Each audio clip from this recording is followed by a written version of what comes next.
इफिसियों 6 उसका 12 पद। क्योंकि हमारा यह मल्लयुद्ध लहू और मांस से नहीं परंतु प्रधानों से और अधिकारियों से और इस संसार के अंधकार के हाकिमों से और उस दुष्टता की आत्मिक सेनाओं से है जो आकाश में है। और इसी से संबंधित जो वचन रात को प्रभु ने मुझे बताया वो है यशायाह 24 उसका 21 पद। यशायाह 24 उसका 21 पद। उस समय ऐसा होगा कि यहोवा आकाश की सेना को आकाश में और पृथ्वी के राजाओं को पृथ्वी ही पर दंड देगा। तो इस वचन को मैं पढ़कर मुझे इफिसियों की 6 का 12 में जो मैंने पहले पढ़ा वो वचन मुझे याद आया। और जैसे यहाँ लिखा हुआ है इफिसियों 6 का 12 में कि आकाश में आत्मिक सेनाओं की उपस्थिति जिससे हमारी लड़ाई चलती रहती है, जो हमें दिखाई नहीं पड़ते हैं, है ना। और उन्हीं के विषय में मुझे ये समझ में आया यशायाह 24 का 21 में कि यहोवा आकाश की सेना को आकाश में ही दंड देगा। यहोवा आकाश की सेना को आकाश में ही दंड देगा।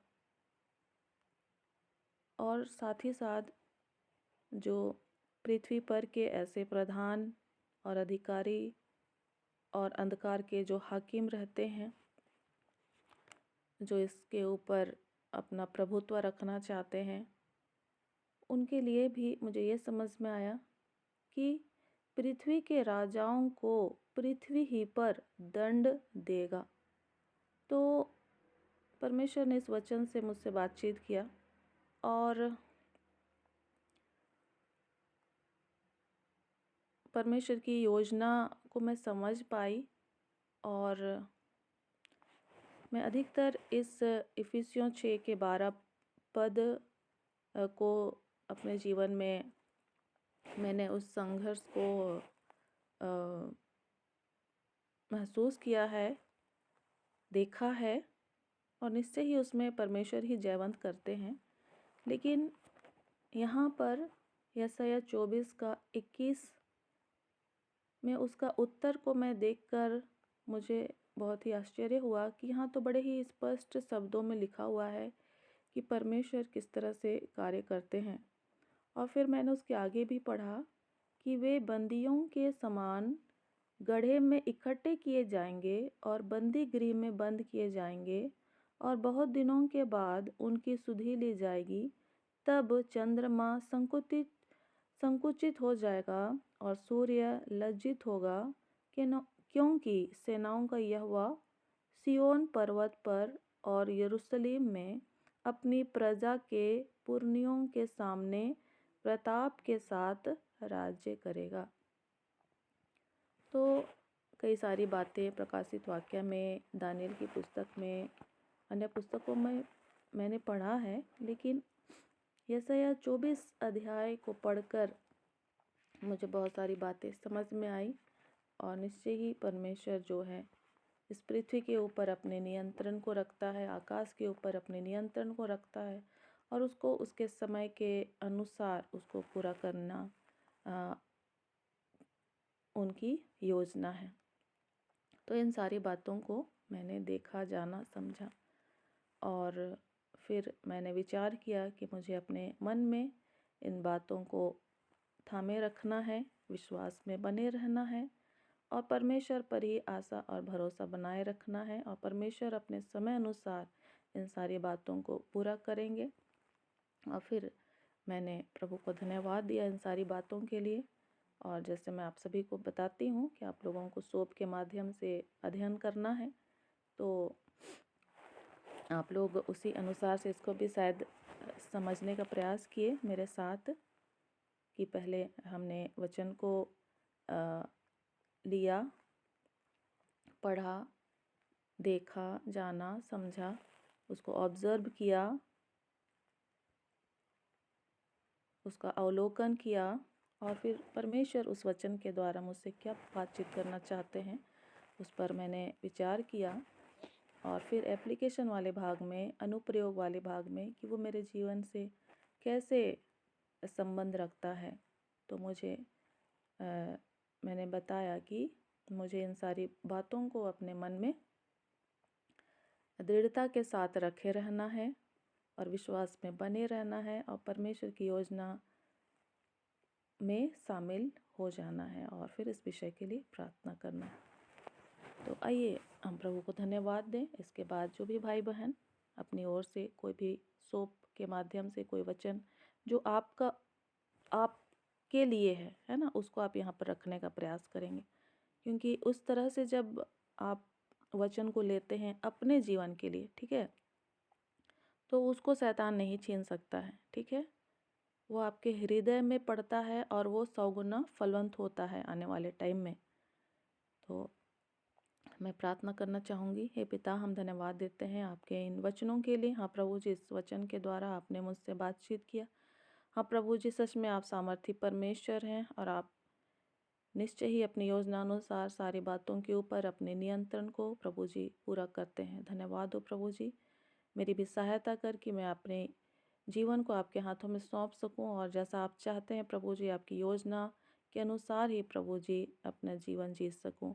हाँ प्रभु जी, अनुग्रह कर। अपने पापों को मैं मानती हूँ प्रभु जी, जब मेरे विचार प्रभु जी इधर उधर होते प्रभु जी, तमाम कई तरह की बातों में विचार उलझते हैं और बर्बाद किए जाते हैं। हाँ प्रभु जी, मेरी सहायता कर कि मेरा जीवन, मेरा विचार प्रभु जी केवल और केवल आपके वचन पर स्थिर हो रहने पाए। हाँ प्रभु जी, ताकि कोई भी ऐसा मौका शैतान को ना मिले कि वो मेरे विरुद्ध उठ खड़ा हो। अनुग्रह कर प्रभु जी। इस प्रार्थना को मैं आपके पुत्र, हमारे उद्धारकर्ता प्रभु यीशु मसीह के नाम से मांगती हूँ। आमीन, आमीन। और कोई भाई बहन, इस समय आपका स्वागत है। कोई भी वचन जो प्रभु ने आपको दिया है हमारे बीच में रखने का प्रयास करेंगे।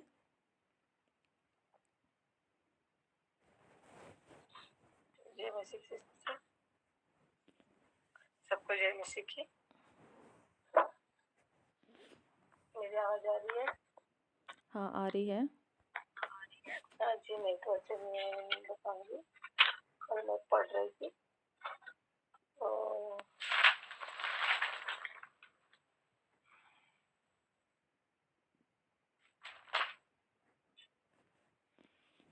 छोटा सा वचन है, व्यवस्था 32:12।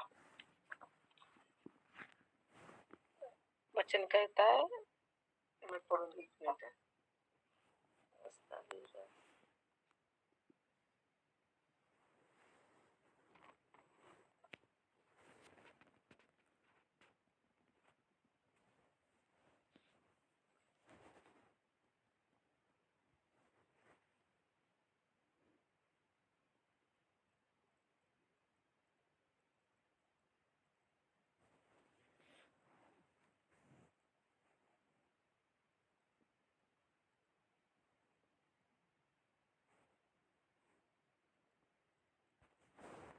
हाँ सिस्टर, यशायाह 32:12। मैं व्यवस्था विवरण का पढ़ रही थी। यहोवा अकेला ही उसकी अगुवाई करता रहा और उसके संग कोई पराया देवता न था। हालेलुया। आमीन। तो हम इस वचन से सीखते हैं कि परमेश्वर हमें कभी अकेला नहीं छोड़ता। हर घड़ी, हर पल, हर वक्त हमारी अगुवाई करता रहता है, लीड करता रहता है और हमारा हाथ थामकर हमें अपनी राह पर चलाता है। प्रभु हर वक्त हमारी अगुवाई करता है। और एलिया को भी देखते हैं, जब वो अकेला था तब प्रभु ने उसको छोड़ा नहीं, कौवे के द्वारा उसको भोजन उपलब्ध करवाया। हालेलुया। और बाद में देखते हैं कि सारपत में एक विधवा स्त्री को भी उसके भोजन की व्यवस्था करने के लिए परमेश्वर ने रखा। तो वैसे हमारा परमेश्वर है जो कभी हमें अकेला छोड़ता नहीं। उसका वचन भी कहता है कि जन्म देने वाले माँ बाप साथ छोड़ दे, मैं तुझे कभी नहीं छोड़ूंगा और कभी नहीं त्यागूंगा। तो हमें क्या करना है, तो हमें पूरी तरह परमेश्वर पर विश्वास करना चाहिए, उसके वचन पे खड़ा रहना चाहिए। परमेश्वर तूने कहा कि मैं तुझे कभी अकेला नहीं छोड़ूंगा, और वचन के ऊपर भरोसा करना चाहिए और प्रभु पर विश्वास करना चाहिए। परमेश्वर हमें अपने उपस्थिति हमारे जीवन में देता है। हालेलुया। और हमसे आशीष से भर देता है। जैसे जंगल में भी देखते हो, जैसे इजराइली जाते परमेश्वर आग का खंभा लेकर होकर उनके साथ साथ चले। दिन में बादल और रात में आग का खंभा होकर उनके साथ चले, उनको छोड़ा नहीं, त्यागा नहीं, और उनके साथ परमेश्वर चले। हमारा परमेश्वर कोई बदलता नहीं। उसका वचन कहता है आकाश और पृथ्वी टल जाएंगे परंतु मेरी बातें कभी नहीं टलेगी। हालेलुया।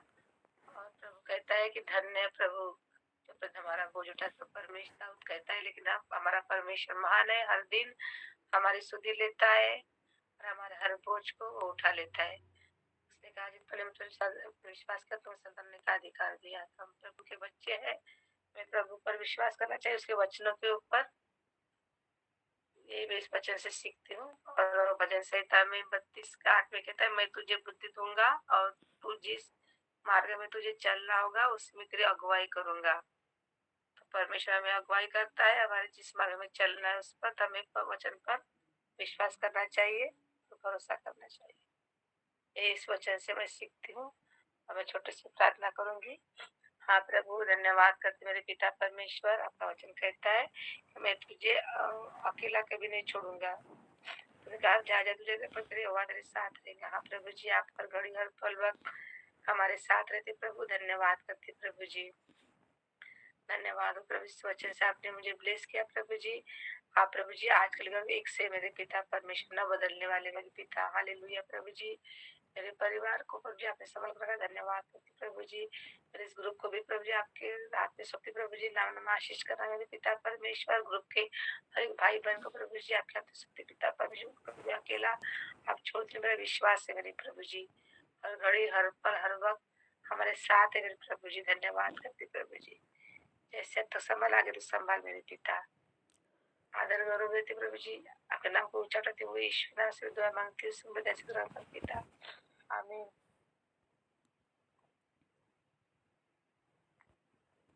आमीन आमीन। प्रभु आपको आशीष दे। और निश्चय ही हमारा परमेश्वर हमारा अगुआ है और वो अकेले ही हमारी अगुवाई करता है। उसे किसी और की आवश्यकता नहीं है। वो अपने आप में कंप्लीट है, पूर्ण है, परफेक्ट है, सामर्थी है और किसी भी पराये देवता की उसे आवश्यकता नहीं है कि उनका मदद लिया जाए, क्योंकि वो स्वयं में सर्वशक्तिमान है। और सच में उसने कहा कि मैं तुझे बुद्धि दूंगा और जिस मार्ग में तुझे चलना है मैं तेरी अगुवाई करूंगा। तो इस वचन से प्रभु हमें से हर एक को भी आशीष दे। आमीन। और कोई दूसरे भाई बहन, आपका स्वागत है।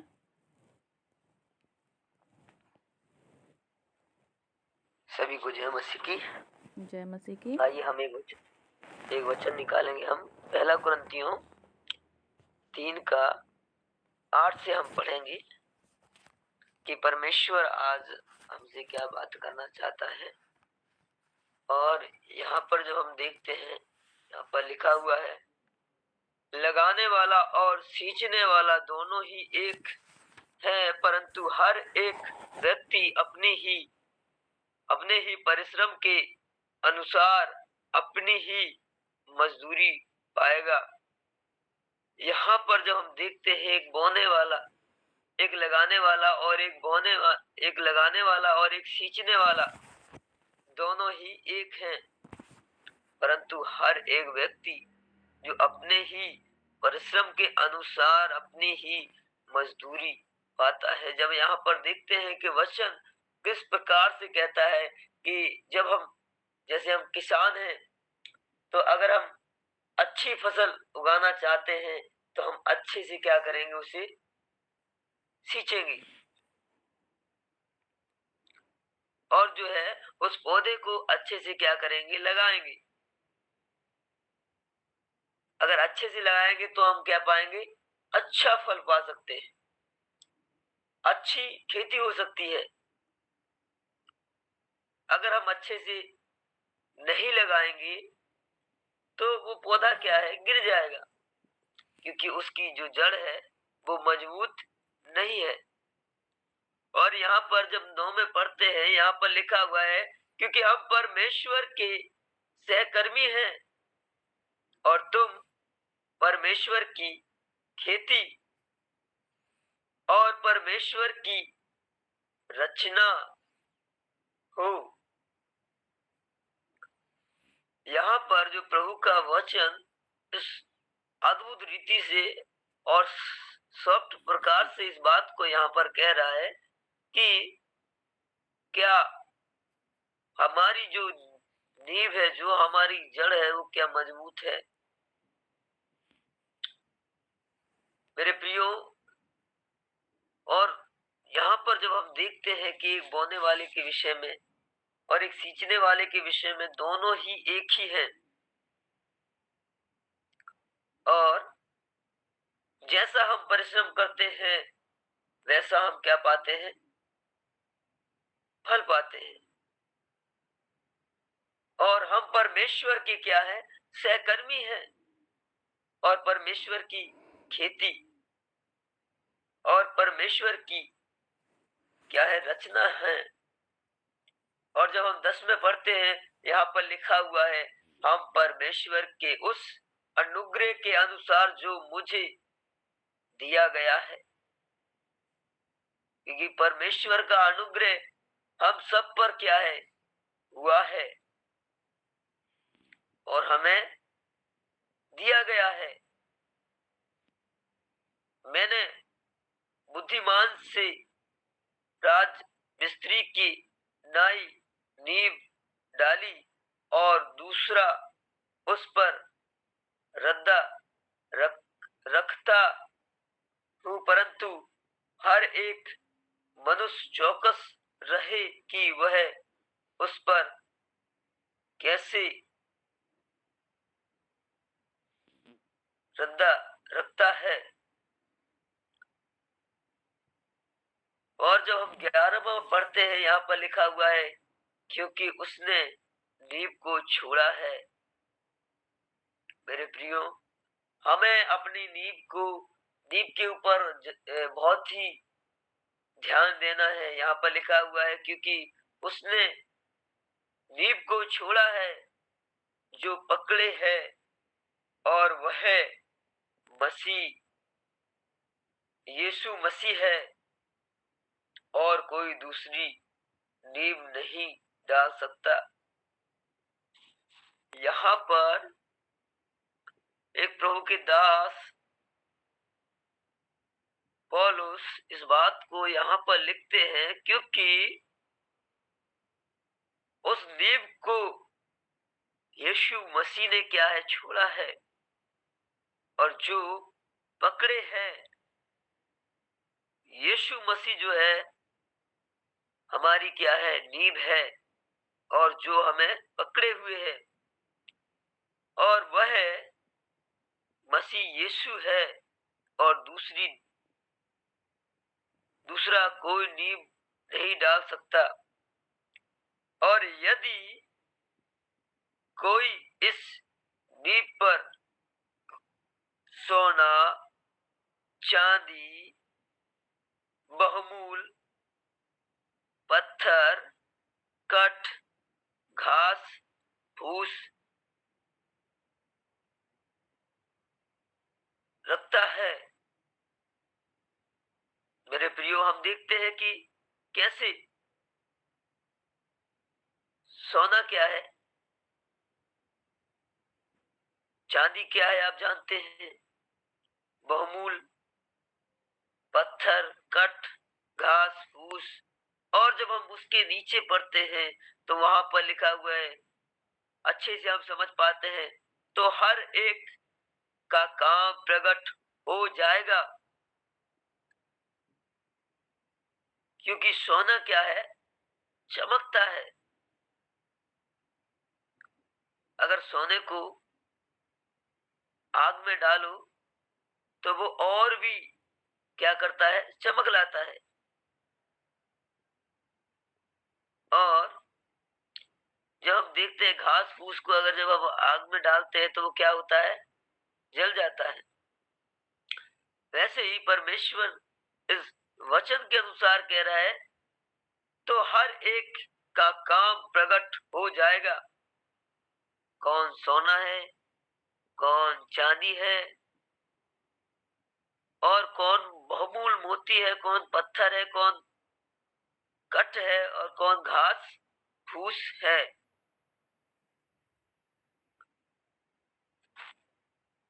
और जब हम देखते हैं, क्योंकि वह दिन उसे बताएगा, वह दिन उसे बताएगा, इसलिए कि आग के साथ प्रकट हो, और वह आग हर एक का काम परखेगी कि कैसा है। वह आग हर एक को परखेगी, उनके कामों को परखेगी कि वह कैसा है। हालेलुया। कि हम सोना है, कि हम चांदी है, क्योंकि सबसे बड़ी जो बात यहाँ पर जब हम देख रहे हैं, एक नींव की है। अगर कोई मिस्त्री नींव को डालता है तो वो क्या करता है, पहले नींव को मजबूत करता है, ताकि ये घर को जब हम देखते हैं कि घर को कैसे बनाया जाता है, तो उसमें पहले नींव डाली जाती है। पहले घर बनाया नहीं जाता, पहले नींव डाली जाती है ताकि उस घर को संभाल सके। वैसे ही परमेश्वर का वचन इस प्रकार से कह रहा है, क्या हमारी नींव सही है? क्या हम जड़ पकड़े हुए हैं?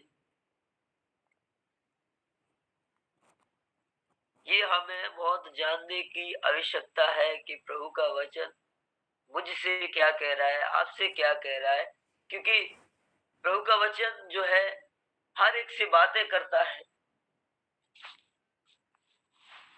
और जब हम यहाँ पर देखते हैं कि हमें अपनी नींव की ओर ध्यान देना है, क्या हमारी नींव मजबूत है, क्या हमारी नींव सही है? ये बहुत ही जानना जरूरी है। और जैसे मैंने कहा कि लगाने वाला और सींचने वाला दोनों ही एक है।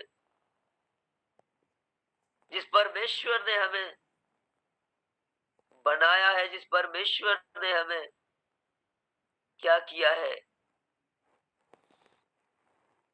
सींचा है, जिस परमेश्वर ने हमें, हम परिश्रम बहुत प्रकार का करते हैं। आप में से हर एक कुछ ना कुछ परिश्रम करते हैं, ऐसा नहीं है कि आप में से हर कोई परिश्रम नहीं करता हो। किसान अपनी खेती के लिए परिश्रम करता है, मजदूर अपनी मजदूरी के लिए परिश्रम करता है, और काम करने वाला काम करने के लिए परिश्रम करता है। वैसे ही परमेश्वर का वचन इस प्रकार से कह रहा है, लगाने वाला और सींचने वाला दोनों ही एक ही है। हालेलुया। हम सब मसीह में एक हैं। ऐसा तो नहीं कि परमेश्वर ने मुझे बनाया है और आपको नहीं बनाया, नहीं। बाइबल कहती है परमेश्वर ने हर एक को अपने स्वरूप में रचा है। हालेलुया। यहाँ पर जब हम देखते हैं, क्योंकि हम परमेश्वर की सहकर्मी हैं और तुम परमेश्वर की खेती और परमेश्वर की रचना हो, क्योंकि परमेश्वर ने अपने स्वरूप में हमें क्या किया है, रचा है। और परमेश्वर के उस अनुग्रह के अनुसार जो मुझे दिया गया है, जो आपको दिया गया है, और मैंने बुद्धिमान राजमिस्त्री की नई नींव को डाला। आप अच्छी तरह से जानते हैं कि आपकी नींव कैसी है। उस नींव को हमें मजबूत करना है, क्योंकि नींव जब मजबूत रहती है तो आंधी आए, तूफान आए, लहरें आए, पर वो डगमगा नहीं सकती। अगर हमारी नींव कमजोर है तो तूफान आएगा तो वो क्या हो जाएगा? गिर जाएगा, क्योंकि उस पर मजबूती नहीं है। वैसे ही परमेश्वर के वचन को हमें अपने जीवन में क्या है, पकड़े रहना है, उसे कभी नहीं छोड़ना है। एक गीत मुझे याद आ रहा है, जाग जरा दुल्हन, दूल्हा यीशु आ रहा है। क्योंकि आपने 10 कुआरियों के विषय में सुना हुआ है, 5 मूर्ख थी, 5 समझदार थी। तो वैसे ही जो 5 थी वो अपने दीपटों को जलाए हुए, उस पे तेल रखते हुए वो क्या करती थी? प्रतिदिन तैयार रहती थी। वैसे ही हमें प्रतिदिन तैयार रहना है, उनकी तरह नहीं, मूर्खी की तरह कि आज नहीं कल, कल नहीं आज।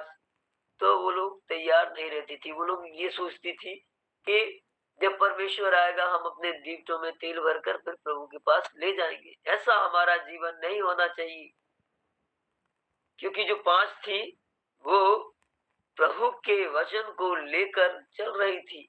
वो प्रतिदिन प्रभु के भय में चल रही थी, प्रभु के वचन के अनुसार चल रही थी, और प्रतिदिन वो तैयार रहती थी कि कब प्रभु आए और हमें ले जाए। जो 5 मूर्ख थी वो आलस में पड़ी हुई थी, क्योंकि हो सकता है वो वचन न पढ़ती हो सकता है वो प्रभु की आज्ञा को सही रीति से नहीं मानकर चलती हो सकता है वो प्रभु की आज्ञा को मानकर भी टाल देती हो। तो ऐसे जीवन को हमें नहीं जीना। मेरे प्रियो, प्रभु के वचन को हमें अपने मजबूती के साथ पकड़ना है, क्योंकि जाग जरा दुल्हन, दूल्हा यीशु आ रहा है। वचनों के श्रृंगार को अपने मन में तू सजा ले, रूहे पाक के वरदानों को अपने जीवन में भर ले। जैसे सुनीता मैम ने एक वचन बताया, अब मुझे काफी अच्छा लगा। मैं कुछ प्रभु जैसे मुझसे बातें कर रहा हूँ। मैं इस वचन के अनुसार मैं गौर से इस बात को सुन रहा था कि हमारा जो मलयुद्ध है वो मांस से नहीं, लहू से नहीं, उस शैतान की सेना से है। मेरे प्रियो, हम कैसे उनका सामना कर पाएंगे? जब हम प्रभु की इच्छा के अनुसार चलेंगे। अगर हमारा जीवन सही नहीं है, क्या हम शैतान से मलयुद्ध कर सकते हैं? नहीं कर सकते, क्योंकि हमारी नींव कमजोर है। तो हम कैसे शैतान से लड़ सकते हैं? अगर हमारी नींव मजबूत है तो हम शैतान से लड़ सकते हैं। हालेलुया। आइए हम छोटी सी प्रार्थना करते हैं। महान सर्वशक्तिमान परमेश्वर प्रभु, हम तेरा धन्यवाद करते हैं। पिता परमेश्वर, हमें बहुत कुछ नहीं आता प्रभु, हमें कोई खूबी और कोई लिहाकत नहीं। पिता परमेश्वर, हमें आप ही सिखाइए प्रभु, और हमें आप ही बढ़ाइए मेरे परमेश्वर यहोवा, क्योंकि प्रभु हम जितना भी सीखे प्रभु तो भी कम है मेरे परमेश्वर यहोवा। तेरे इस रहस्य भरे खजाने को मेरे परमेश्वर यहोवा प्रभु सचमुच जैसा कि आपने प्रभु एक नींव के बारे में बताया प्रभु। पिता, हम तेरा धन्यवाद करते हैं, हम तेरी स्तुति करते हैं पिता। पिता परमेश्वर, प्रभु आपने अपने वचनों के द्वारा हमसे बातें की प्रभु, इस बात के लिए धन्यवाद प्रभु। पिता परमेश्वर, इस वचन के अनुसार हमने अपने जीवन को प्रभु और भी अद्भुत रीति से हम अपनी नींव को प्रभु मजबूत करने पाए प्रभु, ताकि मेरे परमेश्वर यहोवा ये नींव प्रभु कभी डगमगा ना पाए प्रभु, वरन मजबूती के साथ प्रभु मजबूत रहे प्रभु। हम ऐसी प्रार्थना करते हैं पिता। पिता परमेश्वर, प्रभु हम प्रार्थना करते हैं पिता, और आगे के समय को, आगे के संचालक को प्रभु तेरे हाथों में सौंपते हैं पिता। आप गाइड करें प्रभु, आपके बेटे यीशु मसीह के नाम से इस प्रार्थना को हम मांगते हैं, आमीन। आमीन आमीन। Thank you brother. प्रभु आपको बहुत आशीष दे और हम सभी भी इन वचनों से आशीषित हों और परिश्रम करने वाले बने। और निश्चय ही जब हम परिश्रम करेंगे तो हम मजदूरी को पाएंगे। और हम सभी सीख रहे हैं वचन को जानना, समझना, और निश्चय ही इसके लिए भी परिश्रम करने की आवश्यकता होती है, समय देने की ज़रूरत होती है। और हमें उन वचनों को लगाना भी है और उसे सींचना है और बढ़ाने का काम परमेश्वर करते हैं। तो आप सभी का ही प्रतिदिन स्वागत है। आप अपने वचनों को अपने डायरी में लिखेंगे प्रतिदिन। क्या आप लोग के पास डायरी है, कॉपी है, जहाँ पर आप लोग Yes, ma'am. प्रतिदिन वचन को लिखते हैं? बाकी लोग भी बताएंगे कि आप लोग प्रतिदिन वहाँ पर अपने सोप को लिख रहे हैं?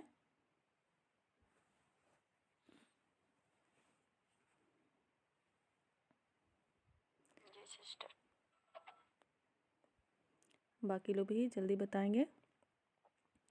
और आप लोग ज़रूर उसको मेरे पास व्हाट्सएप करें, फ़ोटो खींचकर। प्रतिदिन अपने डायरी में प्रतिदिन का तारीख लिखेंगे, फिर उस वचन को लिखेंगे और उस वचन से प्रभु ने आपको क्या कहा उसको 2-4 लाइन लिखेंगे। और फिर उसको आप अपने जीवन में कैसे लागू करते हैं, अपने जीवन से कैसे देख पाते हैं, वहाँ पर आप मैं करके वाक्यों को लिखने का कोशिश करेंगे। मैं, मुझे, मेरे लिए, एप्लीकेशन वाले भाग में, है ना, क्योंकि हमें अपने अपने जीवन में लागू करना है। और फिर उसके लिए छोटी प्रार्थना आप लिखेंगे और करेंगे। तो इसको डेली अपने रूटीन में आप डालें और ज़रूर ही मुझे फ़ोटो खींच करके भेजें। और प्रभु हमें से हर एक को आशीषित करे और ये जो परिश्रम है वो व्यर्थ नहीं होगा। प्रभु का वचन कहता है कि प्रभु में किया गया परिश्रम व्यर्थ नहीं होगा। और जैसे अभी हमने सुना कि हमें अपने नींव को मजबूत करना है, और नींव क्या है? यीशु मसीह है। और यीशु मसीह ही क्या है? वचन है। और उस वचन को कई बार हम लोग सुन रहे हैं, बहुत जगह से हम सुन रहे हैं, लेकिन अब हमको खुद मेहनत करना है, ठीक है? तो हो सकता है कि आने वाले टाइम में फिर हम लोग अच्छे तरह से सिलसिलेवार ढंग से क्रम अनुसार सबों को मौका दिया जाए और हम सभी समय अनुसार यहाँ पर जुड़ सकें। और जैसे 5 बजे की मीटिंग बेहतर तरीके से चल रही है, तो वैसे ही 4 बजे की मीटिंग भी बेहतर तरीके से चल सके, है ना? और कई लोग इससे आशीषित हो सके। जैसे हम आशीषित हो रहे हैं, वैसे ही कई सारे मसीही भाई बहन आशीषित हो सके। आमीन। किसी का प्रेयर रिक्वेस्ट है?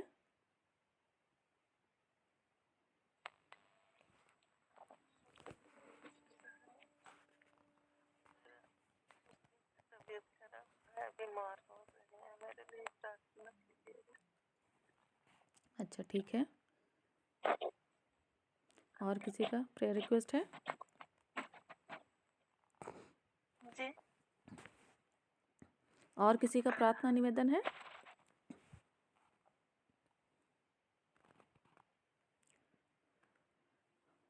और किसी न किसी माध्यम से हम सभी जाग ही रहे हैं। हम एक दूसरे को जगाने का कोशिश करते हैं, है ना, सहायता करते हैं। और सच में एक मसीही विश्वासी को जागना ज़रूरी है और अपने आत्मिक युद्ध की तैयारी करनी है ना। और ऐसे ही कई सारे मसीही विश्वासी भाई बहन हैं, तो प्रभु उनके लिए भी ये समय को आशीष का कारण बनाए। ठीक है, और सभी ने सहयोग दिया इतने दिनों से और सभी मेहनत कर रहे हैं, आप सभी को भी बहुत धन्यवाद। आइए हम लोग प्रार्थना करते हैं।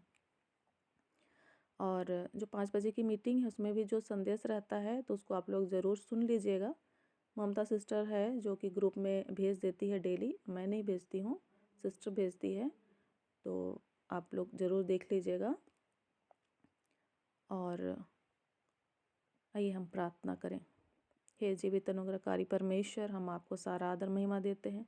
हाँ प्रभु जी, आपका वचन जीवन की रोटी है प्रभु जी, हम इसके लिए आपको बहुत धन्यवाद देते हैं, जिसे खाकर प्रभु जी हम बल और सामर्थ्य को पाते हैं। धन्यवाद हो प्रभु जी, आज के नए दिन के लिए धन्यवाद हो प्रभु जी। और जिन जिन वचनों को हमने सुना है प्रभु जी, वो हमारे दिल दिमाग में सुरक्षित रहे, हम ऐसे अनुग्रह को मांगते हैं प्रभु जी। हम सचेत रहें और जागृत रहें, जबकि हमारा विरोधी शैतान फाड़ खाने के लिए प्रभु जी तैयार रहता है, हम उनकी युक्तियों को खारिज कर सके। अनुग्रह का प्रभु जी। हाँ प्रभु जी, हमें परिश्रमी बनाइए प्रभु जी। हाँ प्रभु जी, ताकि हम अपने परिश्रम की मजदूरी को पा सकें और उसको पाकर हम प्रभु जी आपको ही बड़े तहे हृदय से धन्यवाद दे सके। अनुग्रह का प्रभु जी। प्रतिदिन हमें व्यक्तिगत रीति से अपने जीवन के लिए प्रभु जी वचन के साथ समय बिताने में आप सहायता और मदद कीजिए। और प्रभु जी हमें मजबूत कीजिए, ताकि जब इस संसार की आंधी और तूफान हमारे जीवन में आते हैं तो हमारा घर गिरे ना, वरन प्रभु जी वो स्थिर रहे। अनुग्रह का प्रभु जी। और प्रभु जी, हम इस घड़ी अपने सारे पाप अपराधों को भी मानते हैं कि सच में प्रभु जी हम कई बार लापरवाही से अपना जीवन को जीते हैं प्रभु जी। कई बार अपने समय को हम बर्बाद करते हैं प्रभु जी, और जो काम हमें करना चाहिए वो नहीं करते हैं, कुड़कुड़ाते हैं प्रभु जी और भटकते हैं प्रभु जी, और आपकी स्वर्गीय बुद्धि का हम इनकार करते हैं।